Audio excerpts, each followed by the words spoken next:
অনেকেই আছেন যারা কাঁঠাল খেতে একদম পছন্দ করেন না। আজকের ভিডিওটা আপনাদের জন্য। ভিডিওটা পুরোটা দেখলে আপনারা বুঝতে পারবেন যে কাঁঠালের পুষ্টিগুণ ঠিক কতটা। কাঁঠালে রয়েছে beta carotene, vitamin A, C, বি1, বি2। এছাড়া আছে ক্যালসিয়াম, পটাশিয়াম, ম্যাগনেসিয়াম, নানা রকমের পুষ্টি ও খনিজ উপাদান।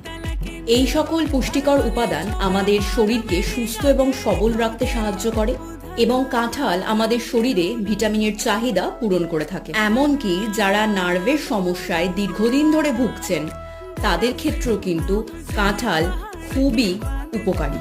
দেখুন, সব ফলেরই কিছু না কিছু পুষ্টিগুণ কিন্তু বিদ্যমান। তাই মুখের স্বাদে ভালো লাগছে না দেখে কোনো ফল আহারকে বর্জন করার ফলস্বরূপ আপনার শরীরে ভবিষ্যতে কিন্তু কোনো না কোনো কিছুর ঘাটতি দেখা দিতে পারে।